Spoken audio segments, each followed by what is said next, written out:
Have you ever wondered what it would take for someone to willingly throw away everything they've ever worked for? I'm talking about the World Championship, millions of dollars, worldwide fame, the peak of their career. Most athletes spend their entire lives chasing those things. Muhammad Ali had all of them, and then he gave them up. Not because he was injured, not because he retired, because he believed there were things more important than boxing. But before he became Muhammad Ali, before he became the greatest, he was just a kid from Louisville, Kentucky, who wanted his bike back. And believe it or not, that's not where the story begins. Before we jump in, if you love sports stories like this, make sure you subscribe to Beyond the Score. We dive into the greatest athletes, rivalries, dynasties, and moments that changed the sport forever. Now let's get into it. Muhammad Ali wasn't born Muhammad Ali. His name was Cassius Marcellus Clay Jr. And unlike many legends, his journey didn't start with someone discovering his incredible talent. It started with bad luck. When Cassius was just 12 years old, someone stole his brand new bicycle. He was furious. According to the story, he stormed into a local gym looking for the thief and told the police officer that when he found the person responsible, he was going to beat them up. The officer looked at him and said, "Well, you better learn how to fight first." Now, here's the crazy part. The police officer wasn't just a police officer. His name was Joe Martin, and he also happened to train amateur boxers. Instead of helping Cassius find his bike, he introduced him to boxing. Think about that for a second. One stolen bicycle completely changed sports history. If that bike never disappears, does Muhammad Ali ever become a boxer?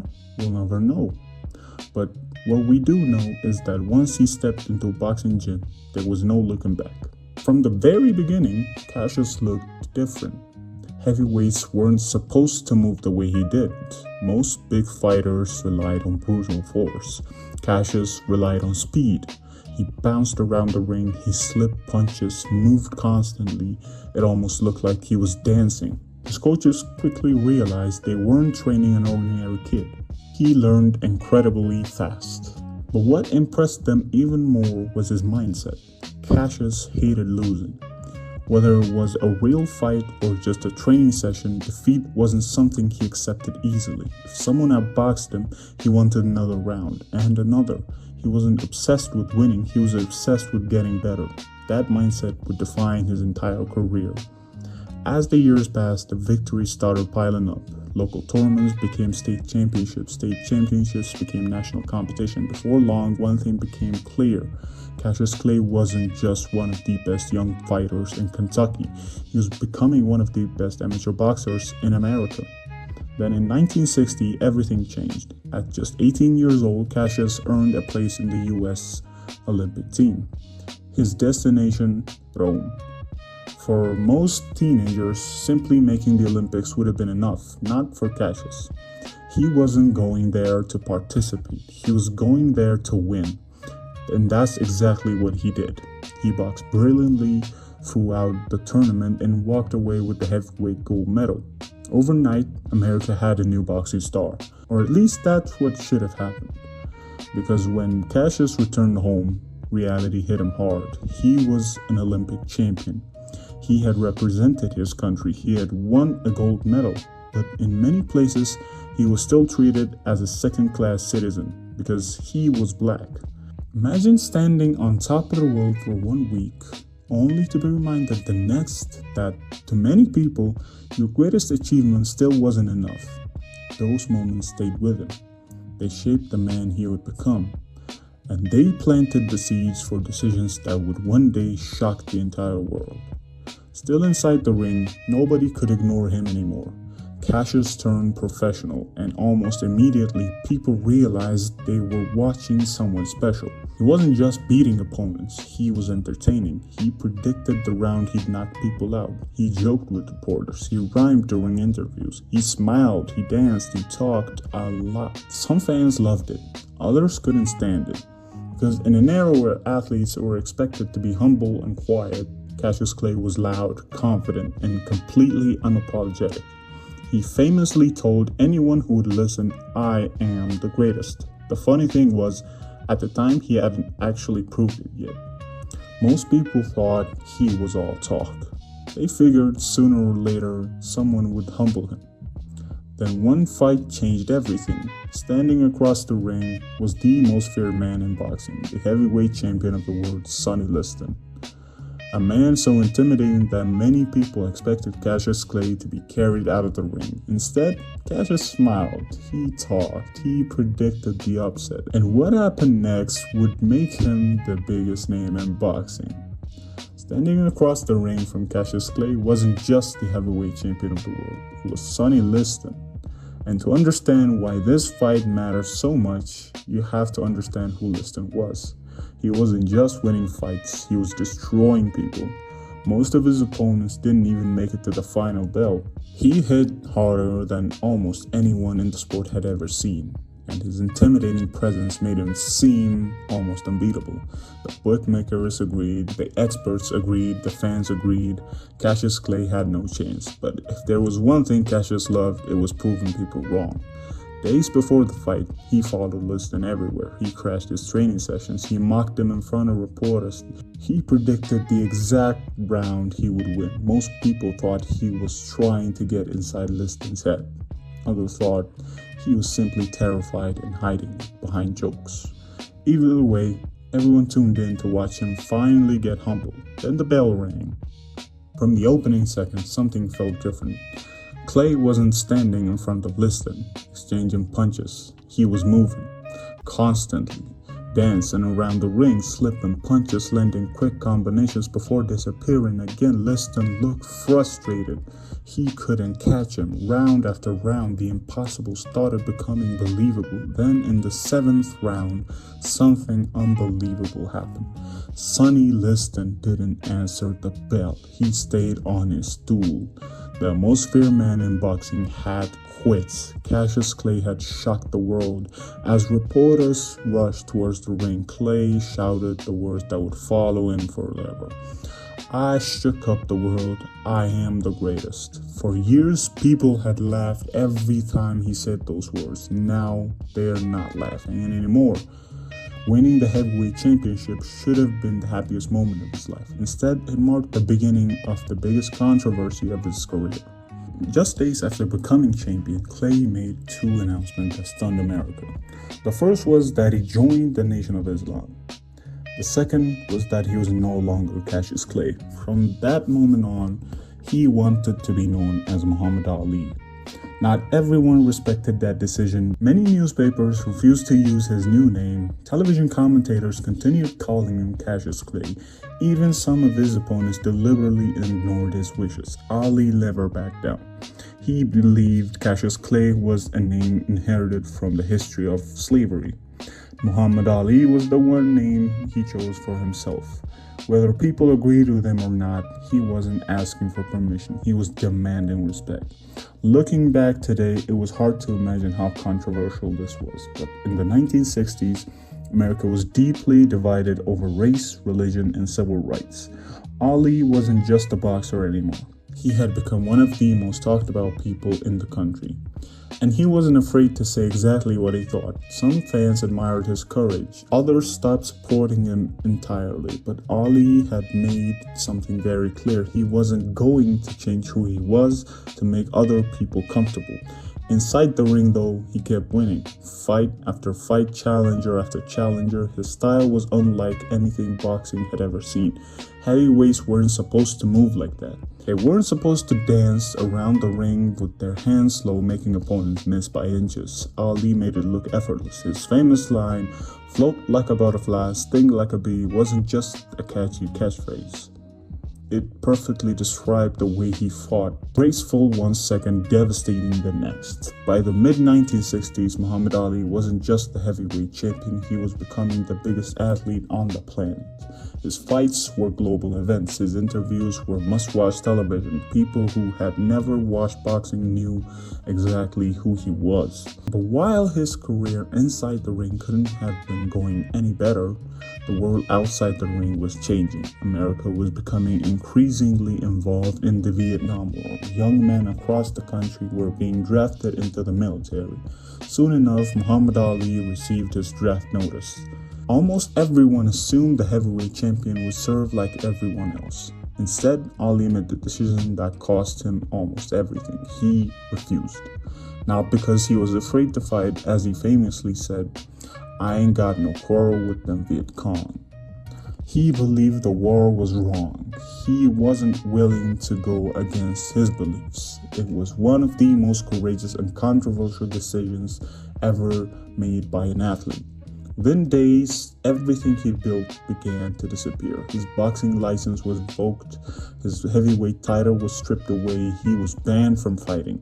Just like that, the biggest star in boxing couldn't even step into the ring.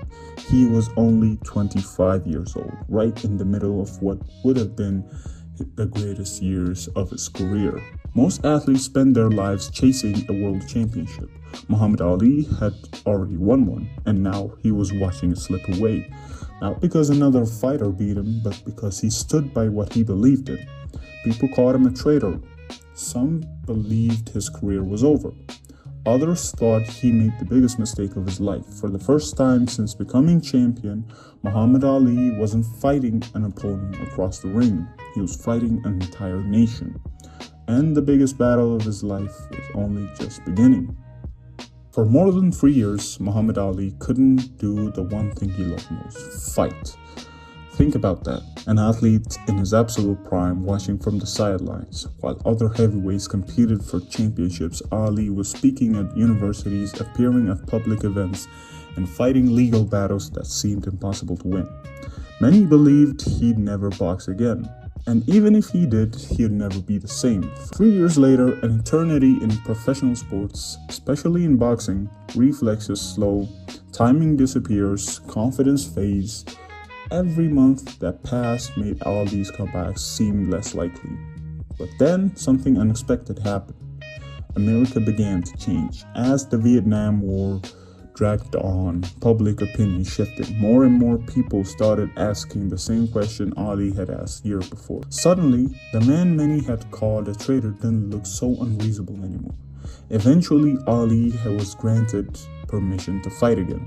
The king had returned, but reclaiming the throne would be much harder than winning it the first time. His first major test came against Joe Frazier. If Ali represented confidence, Frazier represented relentless determination. He wasn't flashy, he didn't predict knockouts, he simply walked forward, round after round, punch after punch. The fight wasn't just about boxing anymore, it had become something much bigger. Many Americans, Ali and Frazier represented two completely different visions of the country. One outspoken and controversial, the one quiet and traditional. When they met in 1971, the entire world was watching. It was called the fight of the century, and somehow it lived up to the hype.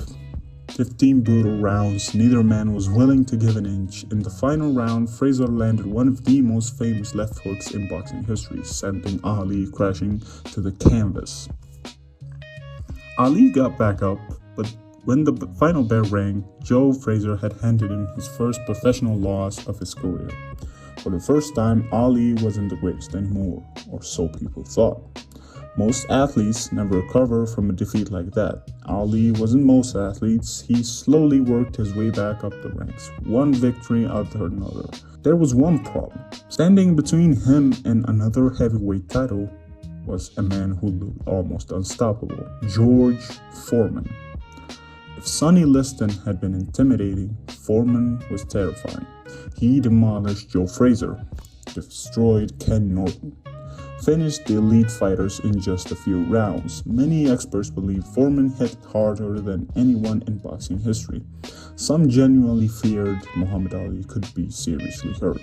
The fight was scheduled for Zaire, now known as the Democratic Republic of the Congo. It became known as the Rumble in the Jungle. Almost everyone expected Ali to lose. Some expected him to be knocked out early. Ali had a different plan. From the opening bell, something seemed strange. Instead of dancing around the ring like he always had, Ali leaned back against the ropes. He invited Foreman to attack. Punch after punch, crashed into Ali's arms and body. Commentators couldn't believe what they were seeing. Had Ali lost his speed? Had he made a terrible mistake? No, this was exactly what he wanted. Every punch Foreman threw drained his energy. Ali talked to him the entire time. Round after round, Foreman grew slower. His punches lost power. Then in the 8th round, Ali exploded. A quick combination, a crushing right hand, George Foreman hit the canvas. The world stood still. Against every prediction, Muhammad Ali had done it again. He was heavyweight champion of the world for the 2nd time. One of the greatest upsets in sports history, but Ali wasn't finished. His rivalry with Joe Frazier still had one chapter. In 1975, they met for the 3rd and final time. The fight took place in Manila in unbearable heat. What followed wasn't just a boxing match, it was survival. Round after round, both men absorbed punishment that would have ended almost any other fight. Neither would quit, neither would surrender. After 14 exhausting rounds, Frazier's trainer finally stopped the fight. Ali had won. Later, Ali admitted something remarkable. He said, "It was the closest thing to dying that I know of." That tells you everything you need to know about what those two men put each other through. Eventually, time caught up with Muhammad Ali. It catches everyone. He retired as one of the most celebrated athletes in history. But perhaps his toughest opponent wasn't another boxer. It was Parkinson's disease. The illness gradually took away the speed, voice, and movement that had once made him so extraordinary. Yet somehow, it never took away his spirit. In 1996, during the Olympic Games in Atlanta, Ali stepped onto the stage carrying the Olympic torch. His hands trembled. The entire stadium stood in silence. Then came an eruption of applause.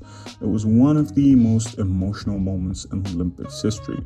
Years earlier, he had been one of the most controversial men in America. Now millions celebrated him.